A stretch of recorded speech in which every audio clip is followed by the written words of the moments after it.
first issue is where the Ministry of Health, in conjunction with the Social Health Authority, have single-handedly decided to discriminate facilities owned by clinical officers by not contracting them under what they call empanelment. And that is what we stand here against. We stand against lawlessness.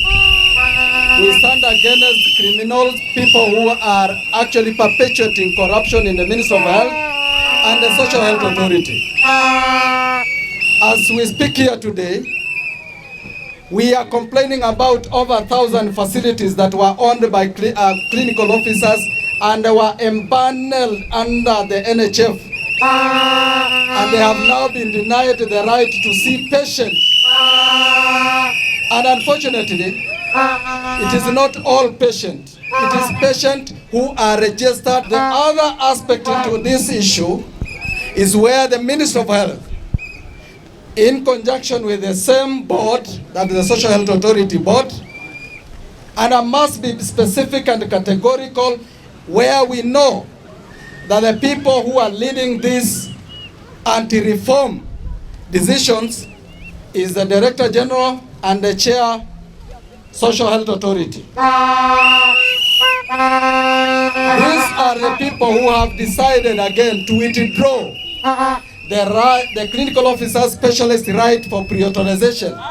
Is that pre-authorization, when we talk about this, it looks more of a terminology. But what we are saying, before you see or do any procedure on a patient registered under Social Health Authority, you must fill a form that you are going to perform a procedure that is going to cost a certain amount. And that amount, you must be allowed by that Social Health Authority for you to perform that procedure. Now they are saying you will not do it directly. What they want is that you have to go through an individual registered under a different body, which is the KMPDC, against the law. And that is why we are saying we are not provided as clinical officer under the KMPDC Act. We are clinical officer, full-fledged professional under an Act of Parliament for 2020. And that's why we are saying, why we are appearing here. It seems cartels have taken over the ministry and also the Social Health Authority. These are people who now are facing professional, the clinical officer, that once you go through an individual registered under KMPDC, you pay them to use their registration number. And that is heightened corruption. When you do that, you delay service delivery to patient, which will lead to complication. Tunataka kuambia rais, kwa sababu tunasikia wanaenda wanamwambia ati clinic officers hawataki SHA. Sisi tunataka tuseme ukweli na tusikike leo.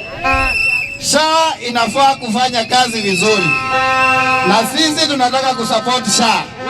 Lakini shida ambayo inafanya SHA isifanye kazi ni SHA na ile bodi yake ambayo imekaa hapa ndani. Watu badala ya waangalie wagonjwa, wanaangalia tumbo zao. In this day, there is no clinical specialist who is going to see any patient. Till we sort this problem brought by ACT, we are going to down tools. And when we down tools, hatutakuwa tunauliza peke yake kurudishwa kwa zile facilities zetu. We shall not only be asking for pre-authorization. The first demand shall be ACT, and his team must be